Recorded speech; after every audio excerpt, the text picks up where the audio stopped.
தலையை சிவ வாத்திகா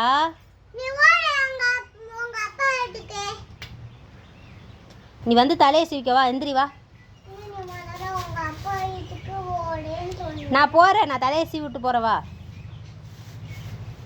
இல்ல நான் எங்க அப்பா டேசிக்கிறேன் நீ மூடிக்கிட்டே ஓடு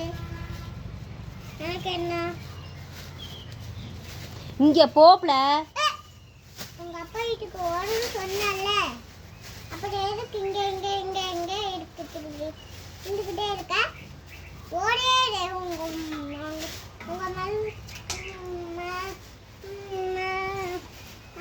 உங்க அப்பா வீட்டுக்கு ஓடிடு இங்க போ தலைசி வைப்போம் இவ்வளவு